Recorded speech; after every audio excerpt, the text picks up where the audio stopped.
A 15-year-old black boy helps a lonely billionaire change a flat tire in the middle of a snowy Christmas Eve. Little did he know, this simple act of kindness would completely change both his life and the billionaire's in ways he could never have imagined. Before we dive into this heartwarming story, let us know in the comments, where are you watching this video from? And if you enjoyed it, please give us a like to inspire us to share more beautiful stories like this one. Now let's get started. The Christmas Eve sky sparkled with countless stars like tiny diamonds suspended in the icy expanse. Snow fell steadily, blanketing everything in white and turning the road across the desolate fields into a misty, endless silver carpet. A sleek black SUV belonging to William Grant, a billionaire renowned for his wealth and arrogance, glided along the deserted road, the tires crunching rhythmically through the thick snow. William sighed, drumming his fingers on the steering wheel. The evening party had just ended, leaving him with nothing but the familiar emptiness, despite the glow of compliments and the clinking of expensive wine glasses. His golden watch gleamed as the hands neared midnight. Pressing the accelerator, William was eager to return to his lavish mansion before the Christmas bells chimed. But then, a sharp pop shattered the stillness, followed by the unmistakable tilt of the vehicle. William frowned, glancing at the dashboard, and realized immediately one of the tires had gone flat. He muttered angrily, "Perfect! Just the kind of trouble I needed tonight." Pulling the SUV to the side of the road, he stepped out into the biting wind. The heavy snowfall blurred his surroundings, and he shivered, his expensive fur-lined coat proving inadequate against the cold. His polished leather shoes quickly sank into the snow, deepening his irritation. He crouched to inspect the tire. "This is ridiculous," he grumbled. "No signal, no passing cars, and I can't change a tire."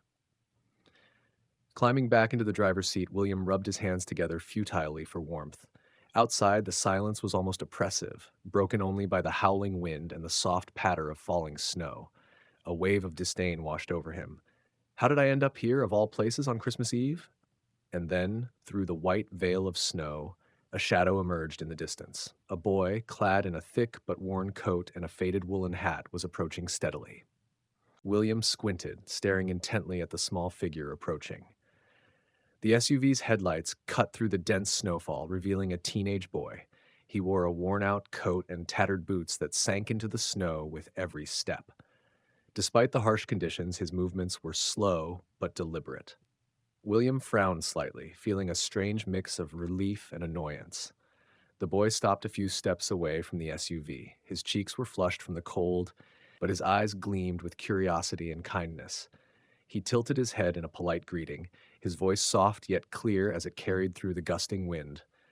"Do you need some help, sir?" William froze, partly because of the biting cold and partly from surprise at the boy's question. He scrutinized the boy from head to toe, his gaze filled with suspicion. "What are you doing out here at this hour? Who are you?" William demanded, his tone unable to mask its cold edge. The boy smiled faintly, a genuine expression unshaken by William's aloofness. "My name's Jacob. I live nearby. I was out gathering some firewood to keep warm, but you shouldn't stay here too long. This cold can make you sick." William raised an eyebrow. For the first time in his life, he felt as though he was being judged by a child, no less. Straightening his coat, he tried to reclaim his usual air of authority. "My tire's flat. I'm waiting for a phone signal to call for roadside assistance." Jacob glanced at the flat tire, then back at William, his expression thoughtful as if weighing his options. Finally, he spoke with quiet confidence. "I can help you change it. My dad taught me how to do this before he passed away."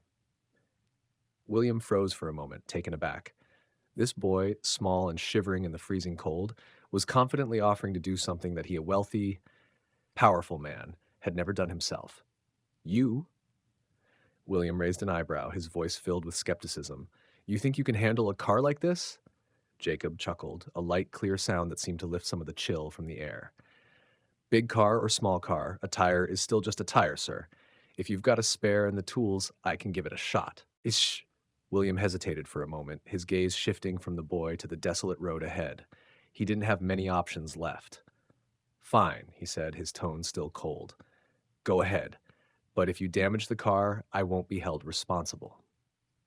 Jacob nodded, unshaken by William's attitude. He stepped to the back of the car, opened the trunk, and pulled out the tire changing kit along with the spare tire. Despite his small hands turning red from the freezing cold, Jacob worked carefully and methodically.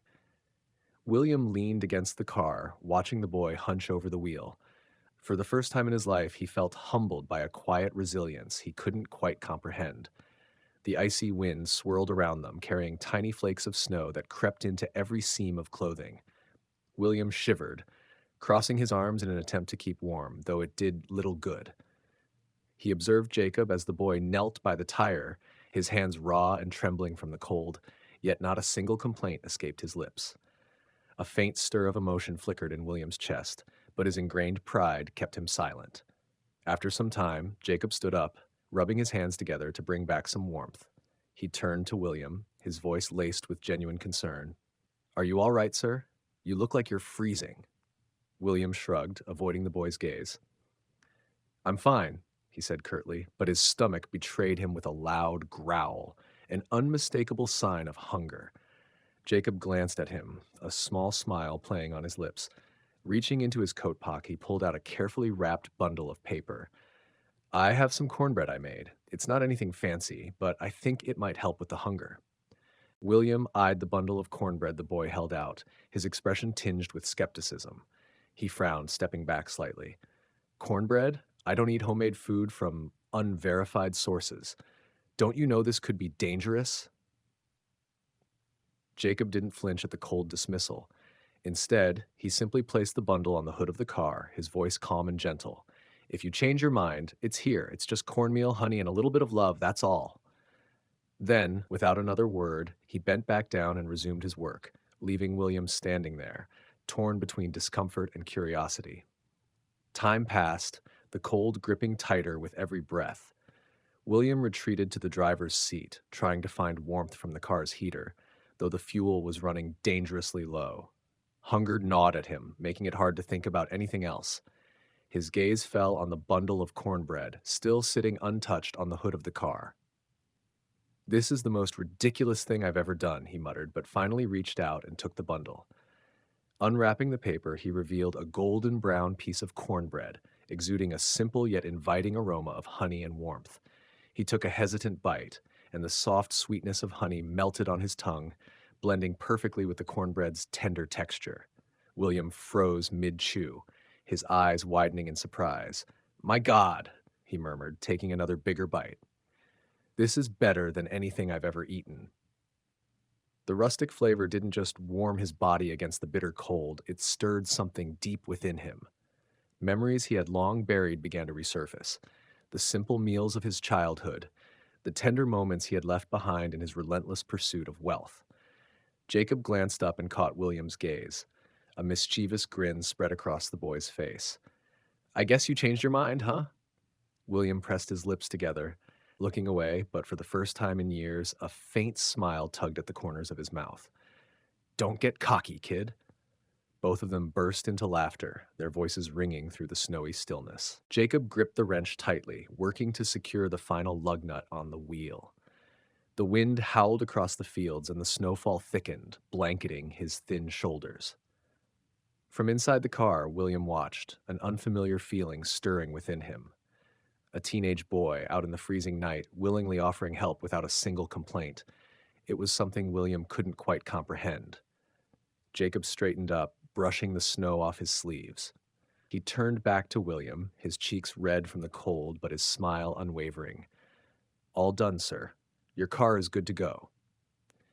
William opened the car door and stepped out. He looked at the fixed tire, feeling a wave of relief wash over him, but instead of expressing gratitude, he raised an eyebrow, his gaze scrutinizing. "Why are you doing this? Aren't you afraid I won't pay you, or that I might even accuse you of causing trouble?" Jacob chuckled softly and shook his head. "I'm not doing this for payment, sir. It's Christmas Eve, and I figured if I can help someone, why shouldn't I?" William squinted, finding the boy's answer entirely foreign to the way he viewed the world. He stepped closer to Jacob, for the first time truly observing him. "How old are you?" 15, Jacob replied evenly, though most people say I look older. William nodded, studying the boy's eyes. They weren't the eyes of a typical teenager. They held a quiet resilience, but also a trace of sorrow that hinted at untold hardship. Where do you live? Is your house nearby? Jacob pointed toward the distance, where faint lights glimmered through the snowy haze. Yes, it's about half a mile from here. I live with my little sister. We've been there ever since my parents passed away. William froze, his expression shifting slightly. Your parents? They're gone? Jacob nodded, his voice steady, as though he'd grown used to telling this story. I was young when they passed away. My mom was very ill, and my dad had a work accident. I don't remember much, but I do remember them always telling us to be strong and never give up. William said nothing, the boy's words triggering memories he had long buried. He, too, had lost his mother as a teenager, but instead of finding strength, he had chosen a different path, burying himself in work, chasing wealth to drown out the pain. Jacob noticed William's thoughtful expression and offered a soft smile before continuing. I'm all right, sir. Lily, my little sister, and I are doing fine. I gather firewood to keep us warm, hunt rabbits in the forest for food, and we always try to stay hopeful. William blinked, looking at Jacob with a newfound respect. In this boy, he saw a strength greater than anything he'd encountered before. It wasn't built on wealth or power, but on resilience and an unshakable belief in life, even in the face of immense hardship. Without a word, William walked over to the car and reached into his pocket for his wallet. He pulled out a wad of cash and extended it toward Jacob. Here, take this. Consider it payment for your help. Jacob's eyes widened momentarily at the sight of the money. But then he shook his head. I can't take it, sir. Like I said, I didn't help you for money. William was too stunned to respond. He had always lived in a world where everything had a price, and yet this boy was rejecting his offer without hesitation. Jacob met William's gaze, his smile now even more genuine. But if you really want to thank me, come visit my house. Lily would be so happy to meet you. Maybe then you'll understand why I do what I do. The tires rolled slowly along the snow-covered road, the headlights of William's SUV illuminating the path ahead. Behind the wheel, William furrowed his brow, his thoughts swirling. Jacob's firm refusal, the story about his little sister, and that unassuming yet strangely compelling invitation echoed in his mind. Come visit my house. William wasn't sure why he had agreed, but for the first time in years, he felt a spark of curiosity, a sensation money had never been able to buy. The car came to a stop in front of a small, ramshackle house, standing alone on a snow-covered plot of land. A faint light from an oil lamp glowed through the window, just enough to reveal the simple, humble interior. Jacob climbed out of the car, turning back to William with a warm smile. I'll introduce you to Lily. She's a little shy, but I think you'll like her. William followed Jacob, his steps feeling heavier as they sank into the snow. He had never set foot in a place like this before, a place so lacking in material wealth, but exuding a peculiar warmth that he couldn't quite place. The door creaked open, and immediately the crisp air carried in the scent of burning wood mixed with the faint warmth of an old stove. On the floor sat a small girl, no older than 7, wrapped snugly in a thick blanket. Her soft black hair framed her slender shoulders, and her large, round eyes looked up at William, filled with a mix of curiosity and shyness. Lily, this is Mr. Jacob hesitated, glancing at William. I forgot to ask your name. William Grant, he replied, his voice deeper and quieter than usual. Lily smiled softly, her innocent eyes sparkling. Hello, Mr. Grant. William's gaze shifted around the house. Everything here was old and worn. A wooden table with a broken leg, walls marked with cracks, and a fireplace almost extinguished as the last bits of wood had burned away. Yet the space was impeccably tidy, with a few handmade toys neatly arranged on a shelf, a testament to a loving, caring hand. Jacob pulled out a few pieces of firewood he had gathered earlier and quickly tossed them into the fireplace. The weak flames flickered to life, casting a warm glow that brought a little more light to the room. Lily, Mr. Grant is the man I helped on the road. He's hungry, so I invited him to join us for dinner, Jacob said with a grin. William blinked in surprise. Dinner? Jacob chuckled, a mischievous glint in his eyes. Yes. You're not going to turn us down, are you? Without waiting for an answer, Jacob moved to the corner of the small kitchen and retrieved a pot. Inside was a modest stew of potatoes, carrots, onions, and a few small pieces of meat. He quickly ladled some into a wooden bowl and set it on the table. Lily poured warm water from a small kettle into a cup and handed it to William. Here you go, sir. You should drink something warm in this cold weather, or you might get sick, she said, her voice soft as a whisper. William sat down, for the first time feeling the cracks in his usual wall of pride. He glanced at the bowl of stew in front of him, frowning slightly. This was a humble, unfamiliar meal, far from the extravagant dishes he was accustomed to. Jacob noticed his hesitation and sat down across from him, his smile gentle but knowing. If you don't like it, that's okay, but I promise it will warm you up. William picked up the spoon, scooping up a bit of the stew and slowly bringing it to his lips. The taste was simple, free of any sophisticated seasoning, but the sweetness of the potatoes and carrots was soothing. He took another spoonful and then another. It's better than I expected, William murmured, his voice softer now. Lily smiled, her eyes shining brightly in the flickering firelight. My mom used to say that the simplest meals are the best, as long as they're made with love. William froze, her words striking a deeply buried chord within him. He looked at Lily and Jacob, a strange feeling welling up in his chest, both warmth and a bittersweet ache. He had never imagined that such a modest place could make him feel so small. Setting his spoon down, William kept his hands on the bowl, as though savoring its last bit of warmth in this humble home. The firelight danced across Lily's bright, curious eyes, watching him intently. It wasn't the look of admiration he was used to from the elite circles he moved in, but one of genuine curiosity and sincerity, something he hadn't seen in a long time. Jacob stood up, pulling a small chair closer to the stove before sitting down next to his sister. He looked at William, his voice lower and more serious. I guess you think this place is pretty awful? William blinked, surprised that Jacob had seemingly read his mind. Instead of denying it, he hesitated and then nodded slightly. You live here, in this cold, with just these few things? How do you manage? Jacob chuckled softly, his gaze drifting to the firelight. I don't see it that way. My mom used to say that a home isn't made of walls, but of the people inside. As long as I have Lily, we'll always feel at home. William leaned back in his chair, a lump forming in his throat. He had once had a home, a real home, with his mother and days filled with happiness. But he had lost it all when he chose to trade that peace for wealth and ambition. Lily pulled her blanket closer, her soft voice breaking the silence. Jacob always protects me. No matter how cold it gets, he always finds wood so we can have a fire. He's the best brother in the world. Jacob smiled gently, ruffling his sister's hair, his gaze filled with love. William sat in silence, realizing that words felt unnecessary. He found himself drawn into a world he had never known, a world where resilience, love, and simple kindness replaced the hollow grandeur he was accustomed to.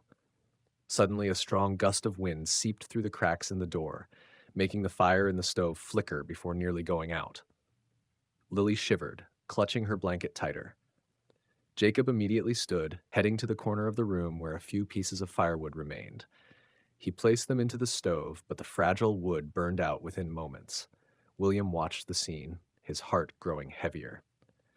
The siblings' lack of resources was glaringly evident, but what struck him more was their quiet acceptance of it. Wait, William said abruptly, standing up. You can't let your sister live in this cold any longer. Do you know how dangerous this is? Jacob turned to him, his eyes filled with both pride and a hint of sadness. I know, but this is all we have. There's nothing more I can do.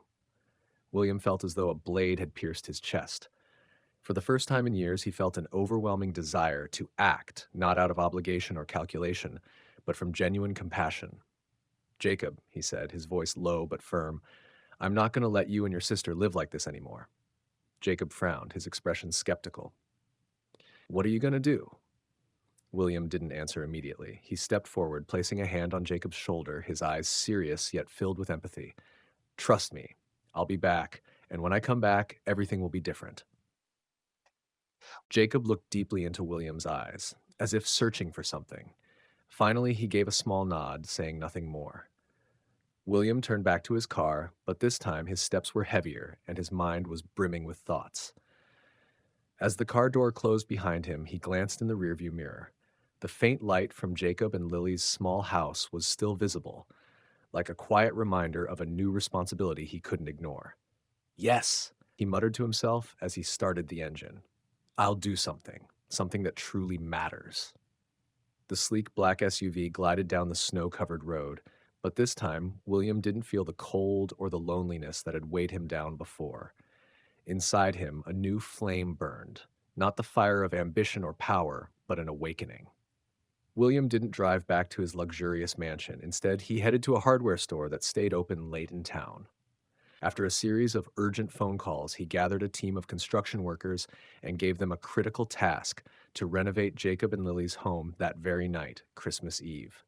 We need to get everything done before sunrise, William said, his gaze sharp but filled with determination. This isn't about me. This is about those two kids. They deserve a real Christmas. A convoy of trucks loaded with supplies came to a halt in front of Jacob's small house as the night deepened.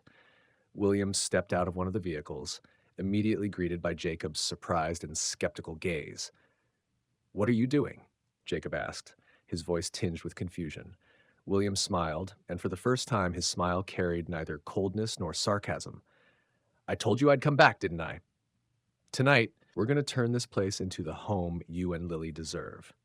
Jacob opened his mouth to respond, but before he could, William turned to the crew and began issuing orders. Let's get to work. Fix the roof first, then the stove and insulation, and if there's time, the flooring too. We're not leaving a single corner of this house cold. The crew quickly sprang into action. The sound of hammers striking nails, saws cutting through wood, and the occasional burst of cheerful laughter filled the otherwise quiet winter night. After a few moments of standing in stunned silence, Jacob joined in. He moved tools, carried wood, and even climbed onto the roof to assist some of the workers. William stood on the porch, watching the busy scene unfold before him. A strange feeling crept into his chest, not the satisfaction of ownership or control, but the pure joy of seeing others being helped. As the sun began to rise, a gentle light spread over the landscape, gradually melting away the cold mist of the night. Jacob's small house was now completely transformed. A new roof, fresh coats of bright paint, and a warm stove blazing inside brought life to what had been a crumbling home just hours before. Jacob stood in front of the house, staring at the place that had been so dilapidated only a short while ago. He turned to William, his eyes brimming with emotion. You did all of this in one night. William placed a hand on Jacob's shoulder, his smile soft and sincere. You didn't do it alone, Jacob. I simply helped you the way you helped me. And remember, this isn't just from me. It's from everyone who came here tonight. From inside the house, Lily came running out, her eyes sparkling with joy. Jacob, look, the stove is warm now, and there's no more wind coming through. She threw her arms around Jacob in a tight hug, then looked up at William with gratitude shining in her eyes. Thank you, Mr. Grant. This is the most wonderful thing I've ever seen. William knelt down and gently brushed a strand of hair from Lily's face. There's no need to thank me, Lily. If anyone deserves this, it's you and your brother. But William didn't stop at repairing the house. As everyone gathered in the newly bright and cozy living room, he pulled out an envelope and handed it to Jacob. This is a scholarship fund for you and your sister. From now on, neither of you will have to worry about your future. Jacob stared at the envelope, his eyes wide with disbelief. Mr. Grant, this is too much. I can't accept this. William met Jacob's gaze, his voice warm but resolute. Jacob, you taught me something important. It's not money or power that defines a person's worth. It's kindness, resilience, and love. Consider this my small way of thanking you for what you did for me last night. Jacob threw his arms around William in a tight embrace, unable to find the words to express his gratitude. For the first time in his life, William felt he belonged to something greater than himself. Lily took William's hand, her radiant smile lighting up the room. I think you're our Christmas miracle, Mr. Grant. William smiled, but deep down he knew the truth. The real miracle wasn't him. It was Jacob and Lily. They were the two small lights that had illuminated a path he had been lost on for far too long. In life, we often forget the true value of kindness. A small act on Christmas Eve, a simple piece of cornbread or the warmth of an old stove, can change not just one night, but someone's entire life. The story of Jacob and William is a testament to this. In the light of Christmas, Amidst the coldness of the world, they found warmth in each other's hearts. And that truly is the miracle of life. If this story touched your heart, please hit like, share, and subscribe to our channel to help spread this message of love. Let Christmas be more than just extravagant gifts. Let it be about the small, meaningful acts of kindness. Who knows, maybe you will be someone's Christmas miracle.